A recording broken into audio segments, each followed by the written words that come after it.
감정 없이 다 꺼부네요. 제가 이번 주에 이 노래를 굉장히 오랜만에 들었는데 누가 불렀는지 혹시 아세요?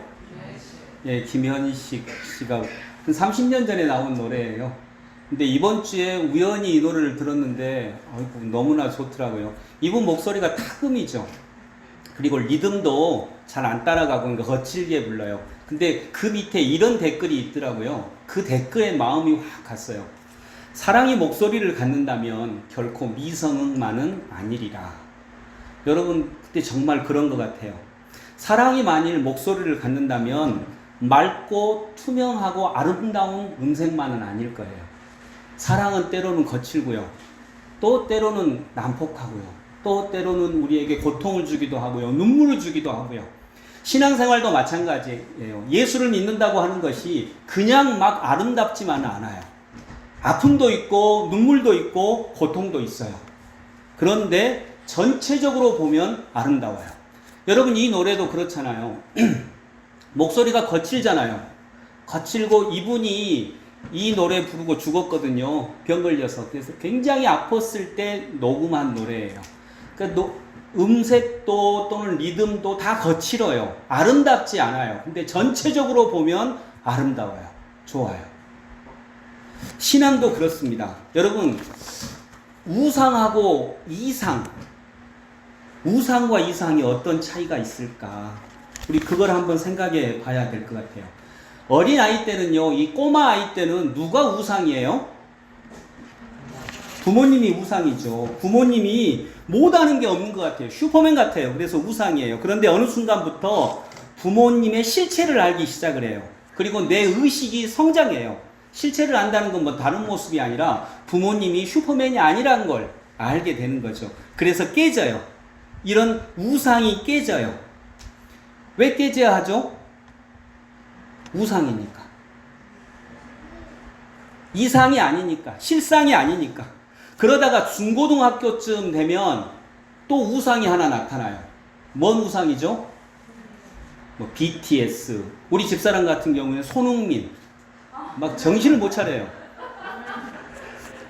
막 손흥민만 나오면 막 정신을 못 차리고 우리 손흥민 씨는 아무 관심이 없는데 은하하고 결혼시켜야 된다고요. 일방적으로 막 이렇게 막 정신을 못 차려요. 이런 우상들이 나타나요. 저 같은 경우는 막 김태희 막 이런 우상들이 나타나는 거예요. 아이들 때는 그런 우상들이 또 나타나요. 완전히 우상이죠.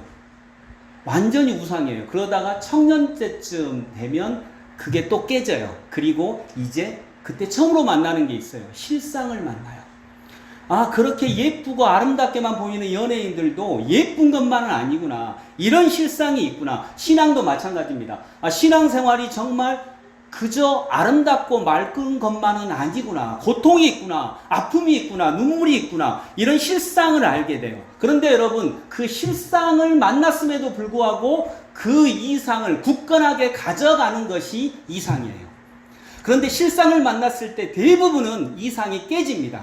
그래서 환상 속에서만 이상을 가지고 있어요. 그건 우상이에요. 그래서 하나님께서 우상을 가장 싫어하십니다. 우상은 이루어질 수 없어요. 헛것이에요. 실상에 다리를 두고 있지 않아요. 그래서 여러분 실상 가운데서도 이런 아픔과 눈물과 고통이 있는 실상 가운데서도 내가 이상을 포기하지 않고 이상의 아름다움, 진리의 아름다움을 붙잡고 나아가고자 할 때 이때 이상주의자가 되는 거죠. 그래서 인간은 이상주의자가 돼야 합니다. 여러분 기독교인은 이상이 있어야 합니다. 그런데 이 이상을 아프고 정말 모순 많은 실상 중에서도 끄집고 나아가려면 붙잡고 그 속에서도 딛고 나아가려면 인도자가 필요해요. 이 인도자는 실상을 아프고 고통스러운 실상 속에서도 이상을 이룬 사람이에요. 믿음도 마찬가지입니다. 인도자가 필요해요. 그 인도자가 스승이 될 수도 있고요. 이 스승은 실상에 눌리지 않고 이상을 추구하며 나아갔던 분이에요. 이분이 바로 예수 그리스도이신 것입니다.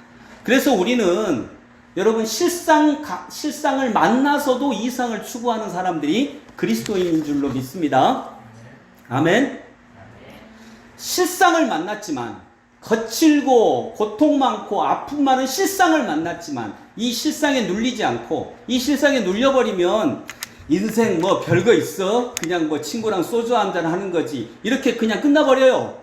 근데 이거 말고 실상을 만났어도 나는 이 상을 붙잡고 나아갈 거야. 이 상을 이룰 거야. 진리를 붙잡을 거야. 라고 하는 사람들이 인도자가 있는 사람이고 이런 사람들이 그리스도인인 것입니다.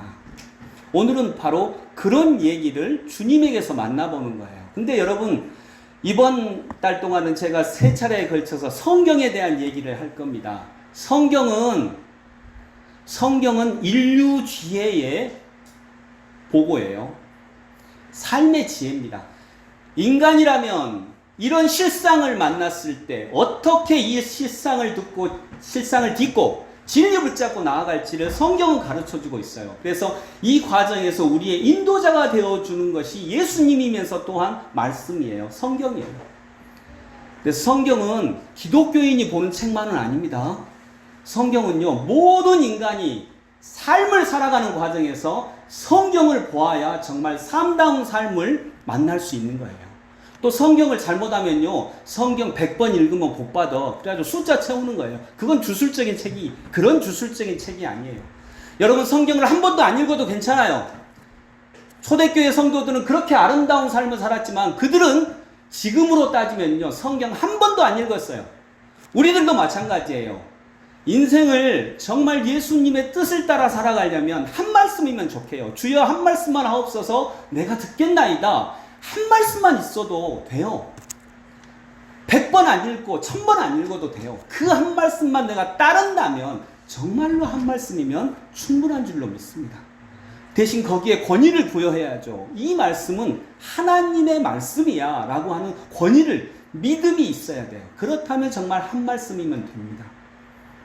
성경은 그런 책입니다. 성경은 인류의 지혜의 보고예요.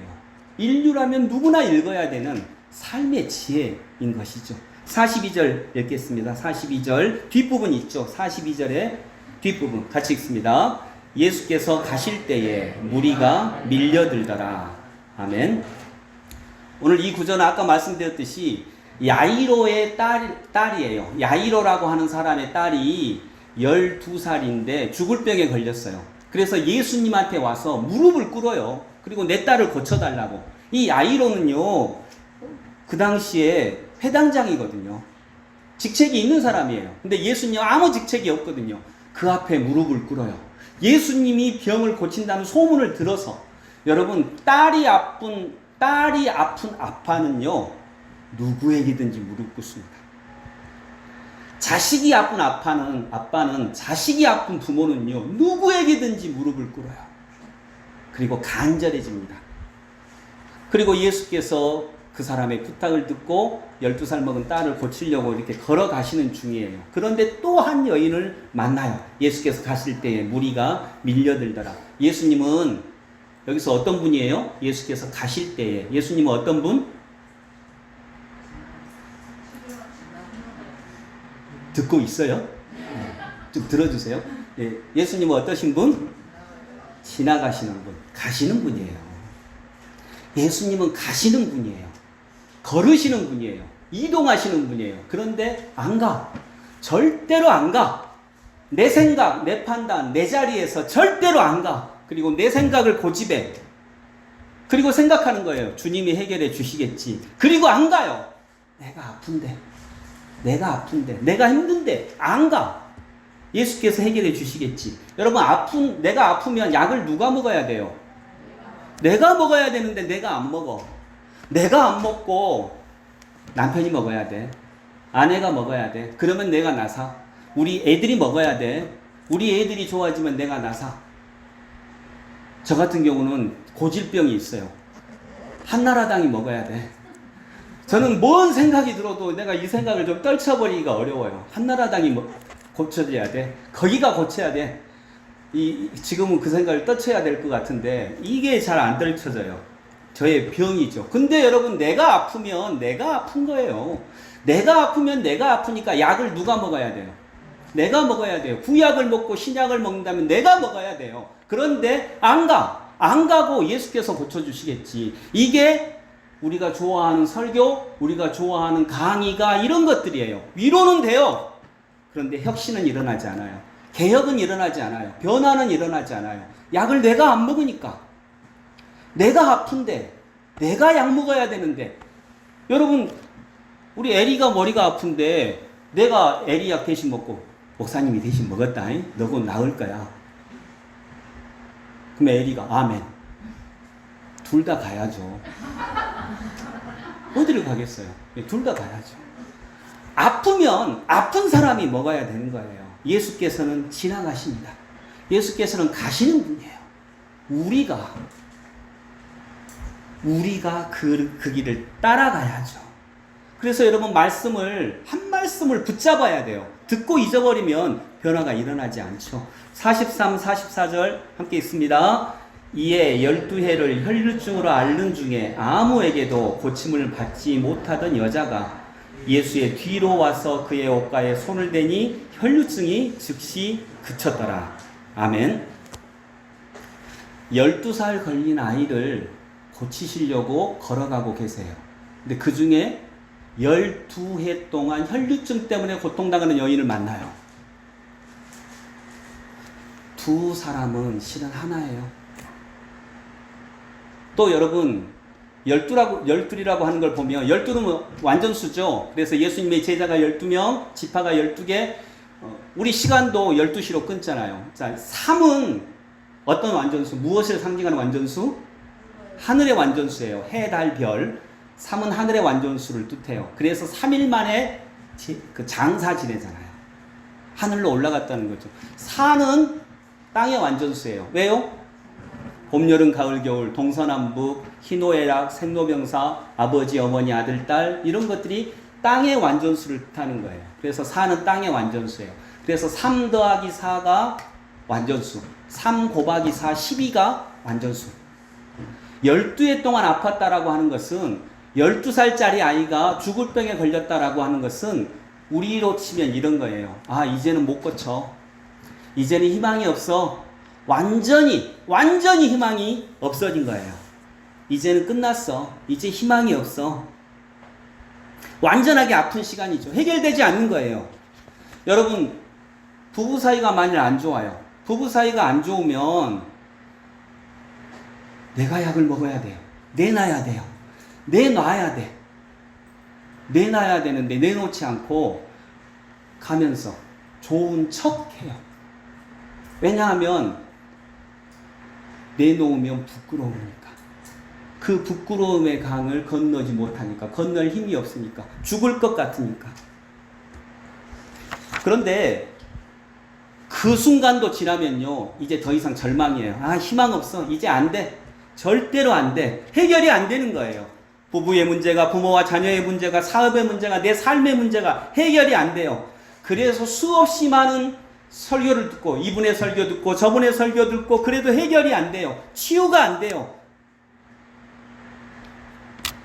그래서, 아, 이제 안 돼. 절대로 안 돼. 라고 하는 게 12해 동안 아픈 거예요. 출혈이 심한 거예요. 우리도 삶에 그렇잖아요. 아, 이번에 출혈이 심했어. 그런 거하고 동일한 거죠. 그게 완벽한 절망의 때. 여러분, 그래서 완벽한 절망의 때를 만나야 돼요.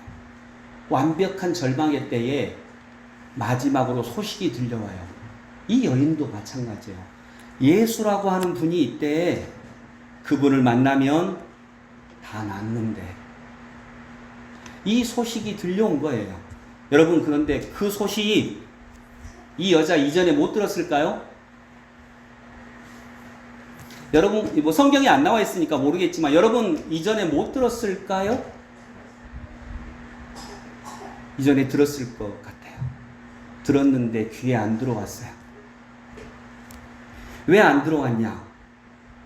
다른 방법이 있으니까. 다른 복음서에 보면 이 여인은 수없이 많은 의사들을 찾아다녔거든요. 그리고 나중에는 이제 더 이상 의사를 찾아다니는데 낫게 해주는 의사도 없어요. 그리고 돈도 다 써버렸어요. 12년 동안 고생만 잔뜩 하고 이제 더 이상 소망이 없어요. 그때 들려오는 소리. 예수라고 하는 분이 있대. 그분을 만나면 고칠 수 있대. 어떤 병이든지. 여러분, 이 소문이 들린 거예요. 많이 들었는데 이제야 들려지는 거예요. 길이 없으니까. 다른 길이 없으니까. 우리도 보면 우리 애 공부 못할 때 학원들이 막 광고하잖아요. 저 학원만 가면 될 것 같아. 근데 아니잖아요.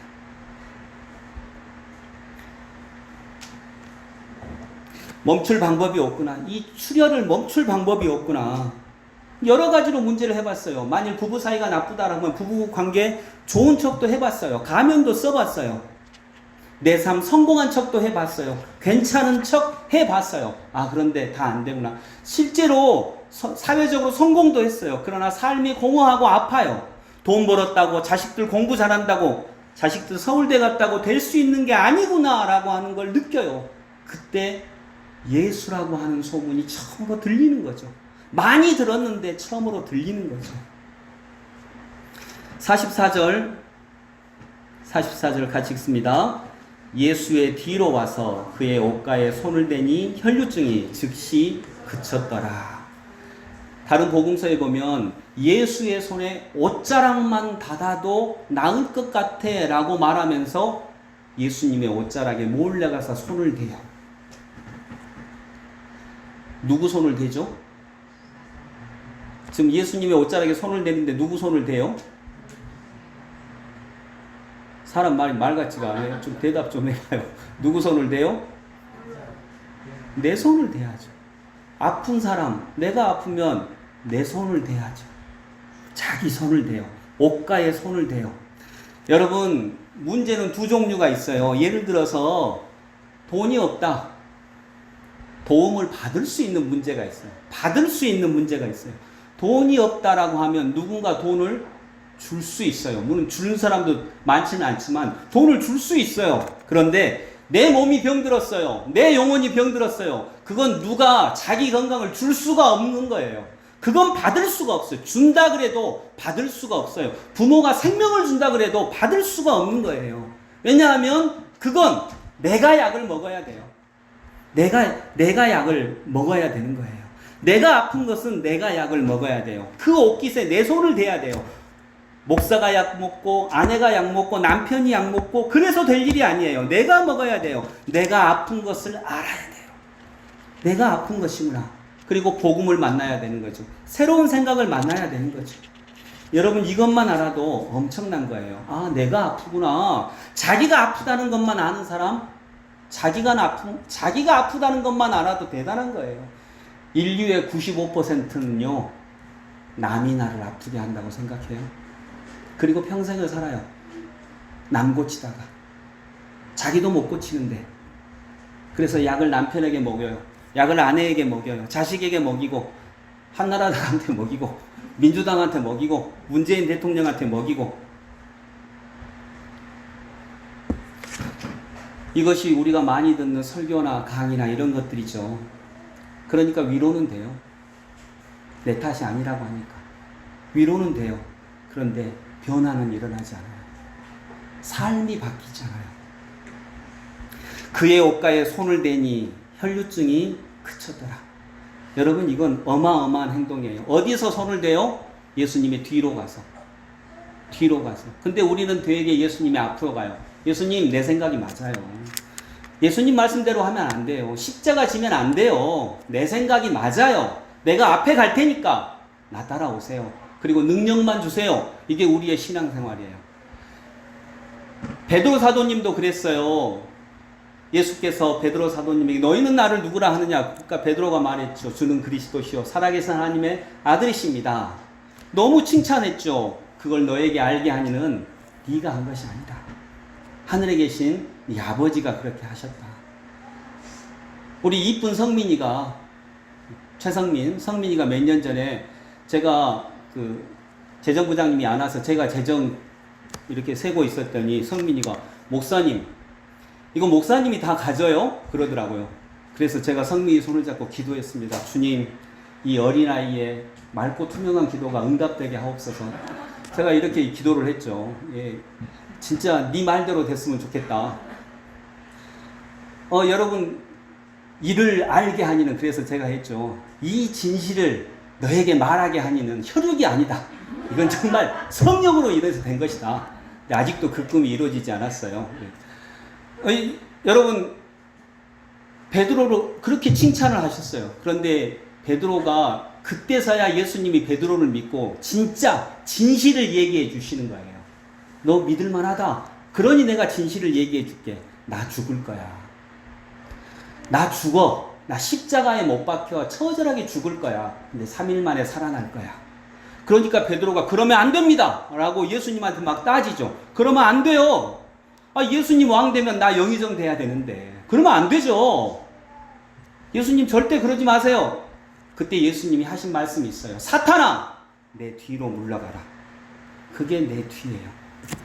베드로가 그때 예수님 앞에 가려고 했던 거죠. 44절, 예수의 뒤로 와서 그의 옷가에 손을 대니. 뒤로 와서 손을 대요. 여러분, 여러분들도 예수님의 손을 붙잡을 때 예수님보다 앞서지 않기를 바랍니다. 예수님, 내 생각이 맞아요. 이렇게 돼야 되는 거예요. 십자가를 지면 안 되는 거예요. 라고 말하지 않기를 바라요. 아까 그 노래 들었잖아요. 사랑이 꼭 미성만은 아니에요. 아프고요. 힘들고요. 고통스러워요. 그럴 때도 있어요. 신앙생활도 그래요. 그런데 그 노래 전체는 참 아름다워요. 우리들의 삶도 그렇죠. 우리들의 신앙도 그래요. 그의 옷가에 손을 대니 혈류증이 그쳤더라. 이건 어마어마한 행동이에요. 왜냐하면 부정한 여인이 다른 사람한테 손을 대면 죽을 수 있거든요. 돌 맞거든요. 요거도 먹거든요. 그리고 죽을 수도 있거든요. 목숨을 건 거예요. 이 여인은 목숨을 건 거예요. 듣기만 한 거 아니에요. 그 말씀에 목숨을 건 것입니다. 남의 손을 댄 거 아니에요. 내가 죽을 수도 있어 라고 손을 댄 거예요. 그때 새로운 게 들어온 거죠. 45절 같이 읽어봅니다. 예수께서 이르시되 내게 손을 댄 자가 누구냐 하시니 다 아니라 할 때에 베드로가 이르되 주여 무리가 밀려들어 미나이다. 누가 내 뒤에서 내게 손을 댔다. 그때 베드로가 주님한테 손댄 사람이 얼마나 많은데 지금 누구냐고 묻고 있으니까 막 밀고 있었으니까요. 그거 보면 예수님 옷자락에 손댄 사람은 엄청 많아요. 그러나 능력을 받은 사람은 한 명이에요. 손을 댄 사람은 수십 명인데 능력을 받은 사람은 한 명인 거예요. 다 아니래요. 내게서 능력이 나갔다. 누가 내게 손을 댔다. 다 아니래. 나는 안 받았대요. 그게 우리 모습이에요. 안 받았어요. 우리는 안 받았어요. 목숨을 걸지 않으니까. 여기서 목숨을 꼭 걸으라는 얘기 아닙니다. 그 뒤에 다른 얘기가 나와요. 목숨을 걸으라는 얘기 아니에요. 진짜 내 방식을 고집하니까. 내 생각을 고집하니까.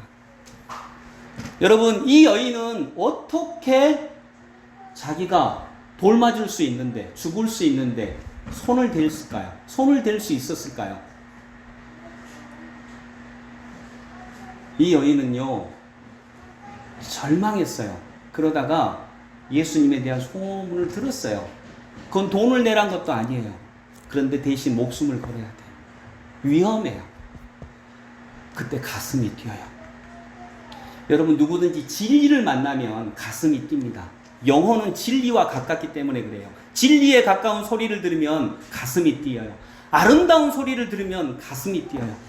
부부 사이가 영판 안 좋아요. 그런데 밖에 나가서 가면 써야 되니까 자기야 하면 가슴이 뛸까요? 안 뛸까요? 안 뛰어요. 근데 정말 좋아요. 진짜로 좋은 부부야. 그때 자기야 하면 가슴 뛰어요? 안 뛰어요? 뛰어요. 가슴이 뛰면 해요. 가슴이 뛰니까 위험을 불구하고 저분의 옷자락에 손대야 되겠다라고 하는 생각이 드는 거죠. 저는 김교신 선생님 얘기를 들으면 가슴이 뛰어요. 그러니까 2027년까지 뭘 해야 될 것 같아요. 막 뭔가를 해야 될 것 같아요. 저는 그분 얘기를 들으면 가슴이 뛰어요. 여러분, 이 사람이 그랬어요. 예수님 얘기를 들으니까 가슴이 뛰어요.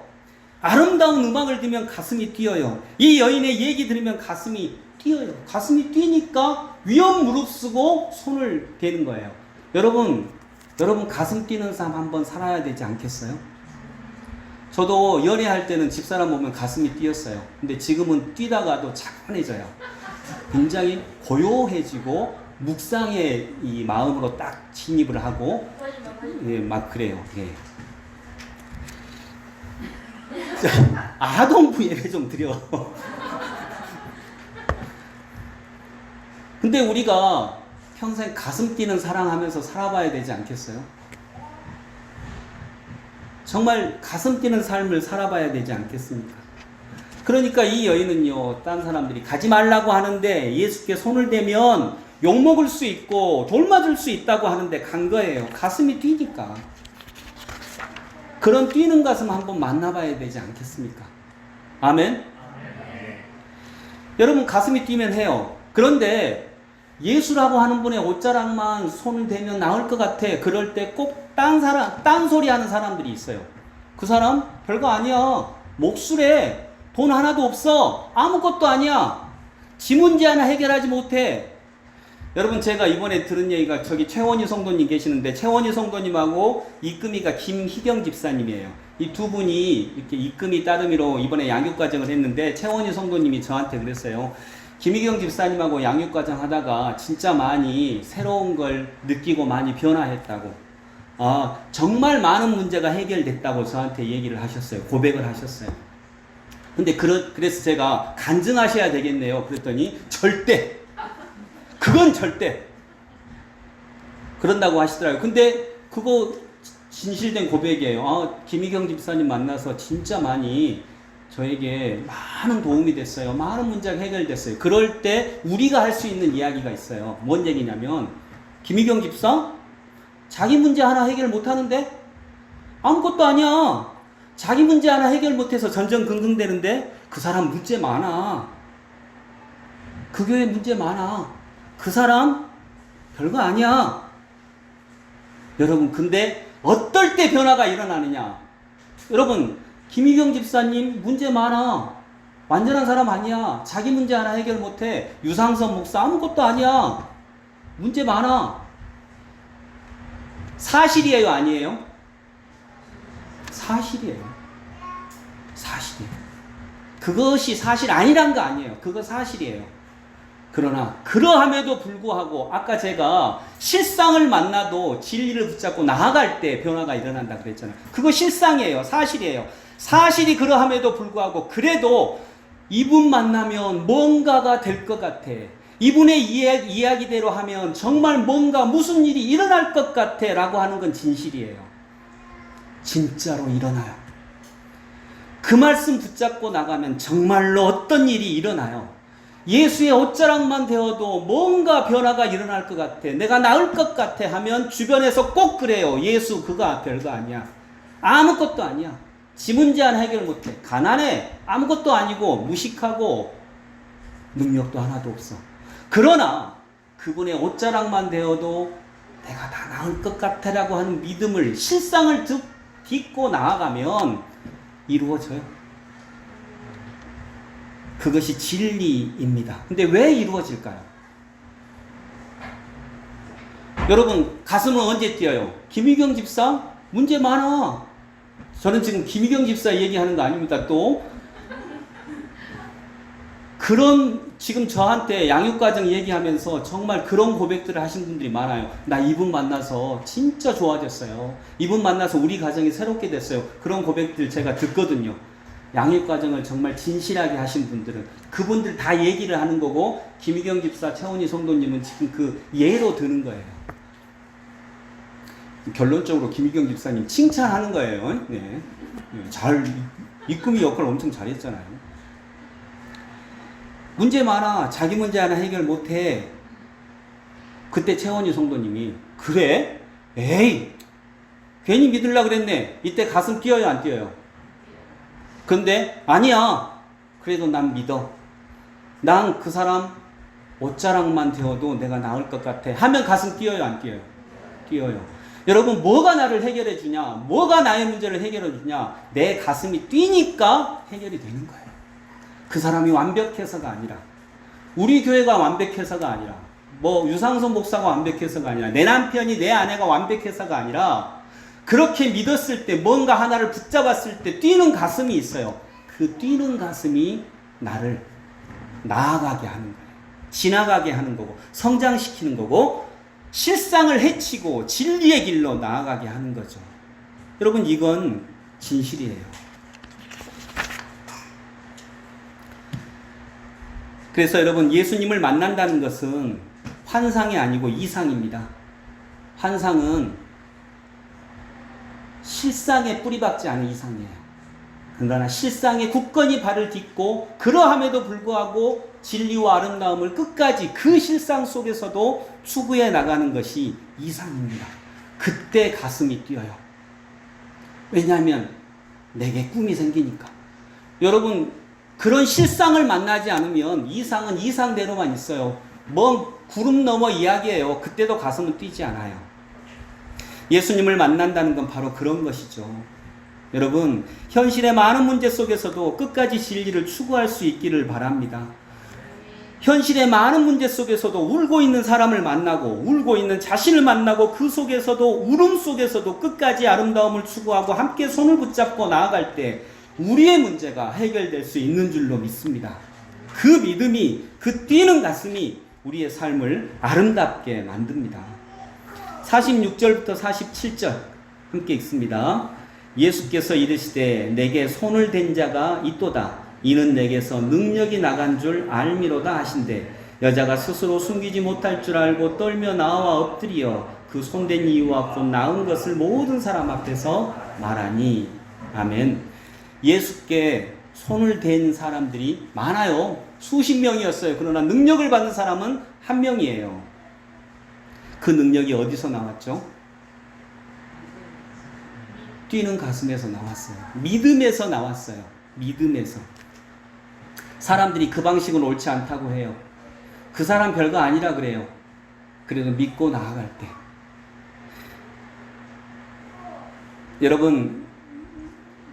여러분의 입금이들 완벽하지 않을 수 있어요. 여러분의 목자들 완벽하지 않을 수 있고요. 목사인 저는 더 완벽하지 않아요. 그러나 이 슬기교회 안에서 완벽하지 않은 슬기교회 안에서 끝까지 그 실상 속에서도 아름다움을 추구하며 나아갈 때 그 만남이 그 뛰는 가슴이 나를 아름답게 인도해 줄 줄로 믿습니다. 47절에 보면 모든 사람 앞에서 예수님이 얘기를 해요. 이 사람은 항상 모든 사람 뒤에 숨어있던 사람이었어요. 그런데 사람들 앞에서 이제 할 이야기가 생긴 거예요. 예수님은 얼마나 좋았을까요? 왜냐하면 예수님은 주고 싶었거든요. 근데 주고 싶었는데 준다고 받을 수 있는 게 아니거든요. 주님이 주시는 것은 준다고 받을 수 있는 게 아니에요. 여러분 자녀들에게 주고 싶은 게 얼마나 많아요. 근데 안 받잖아요. 안 받잖아요. 자기 방식이 옳다고 하잖아요. 근데 예수님에게서 능력을 받아요. 주님은 얼마나 기뻐하셨을까요? 참 기쁘셨을 것 같아요. 준대 받았습니다. 여러분도 잘 받으실 수 있기를 소망합니다. 여러분 정말 주님으로부터 주님의 능력을 잘 받기를 원합니다. 마지막 48절 같이 읽습니다. 예수께서 이르시되 딸아 내 믿음이 너를 구원하였으니 평안히 가라 하시더라. 아멘. 예, 그대로입니다. 믿음의 결과는 이 말씀 그대로입니다.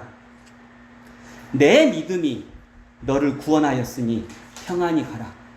뭐가 너를 구원했어요? 너의 믿음이. 여러분 예수님은, 제 말 오해 없이 들으세요. 예수님은 우리 구원하지 못하십니다. 예수님을 구원자라고 믿는 여러분의 믿음이 구원합니다. 들려오시죠? 예수님은 우리 구원 못합니다. 예수님이 세상을 구원하셨다면 세상이 이럴 리가 없어요. 예수님이 세상을 구원하셨다면 세상이 이렇게 엉망일 리가 없어요. 예수님은 세상 구원 못하십니다. 또 어디다 신고하지 마요. 제 말은 지금 그걸 얘기하고 있는 거니까. 예수님은 세상 구원하시지 못해요. 예수님은 나 구원하시지 못해요. 예수님을 구원자라고 믿는 내 믿음이 정말 그분이 구원자야. 정말 그분의 방식이 구원자야. 그 말씀이 나를 구원해라고 하는 내 믿음이 나를 구원하시는 것이지, 예수님이 세상을 구원하셨다면 어떻게 세상이 이래요? 어떻게 내 삶이 이래요? 예수님이 내 삶을 구원하셨다면 거듭 얘기합니다. 절대 없다 신고하시면 안 됩니다. 이건 맥락을 찾아야지. 예수님이 구원자죠. 당연히 구원자죠. 근데 지금 제가 말하고자 하는 바가 그것이 아니니까. 여러분, 그 믿음이 어떤 믿음이에요? 될 것 같지 않은데 그분의 옷자락에라도, 그분의 몸도 아니에요, 옷자락에라도 손을 대는 믿음이에요. 왜 손을 안 대죠? 내가 죽을 것 같아서, 또 예수님이 해결책이 아닌 것 같아서, 그 사람이 해결책이 아닌 것 같아서, 그 방식이 해결책이 아닌 것 같아서. 그런데 아니라는 거죠. 그 사람을 만나면 다 나을 것 같아요. 여러분의 이끄미를 그렇게 믿으시기 바랍니다. 그분 문제 많아요. 자기 문제 하나 해결 못해요. 그거 사실이에요. 그러나 그분의 말씀을 믿고 따르면, 하라는 대로 하면 정말 내 병 다 나을 것 같아. 그때 우리는 믿음을 만나요. 그때 가슴이 뛰어요. 그때 그 뛰는 가슴이 나를 다른 곳으로 데려가는 것입니다. 여러분, 그래서 여러분 가슴 뛰는 삶을 사시기를 원합니다. 그때 우리 주님께서 우리의 인생의 마지막에 너 참 인생 잘 살았다. 내가 너를 보낼 때 내가 바라던 삶을 그대로 살았어. 라고 이렇게 칭찬해 주실 거예요. 그때 우리는 그러겠죠. 주님, 문제도 있었어요. 고통도 있었어요. 그때 주님은 그래, 문제도 많았지. 완벽하지 않았지.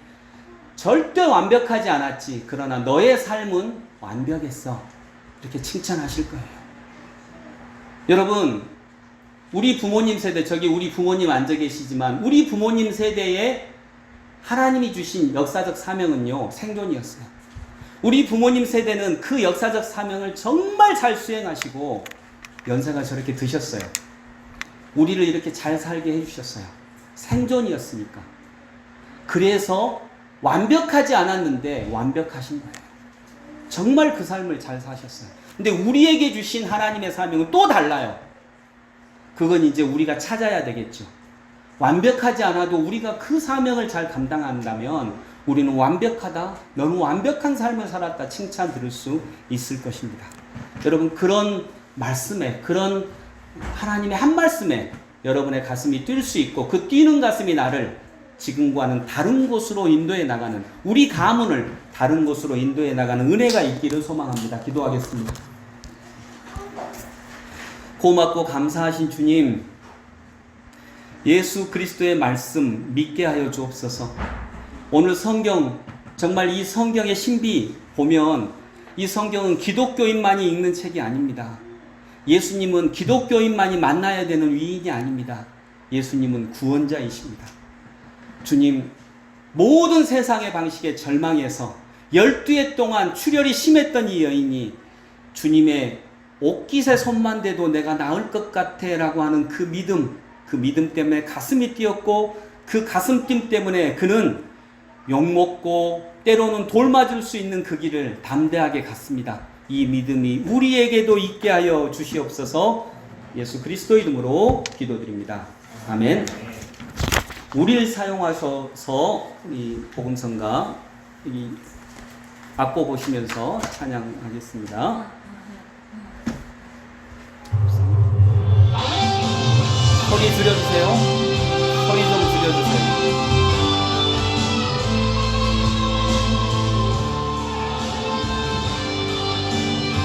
우리에겐 소원이 하나 있네.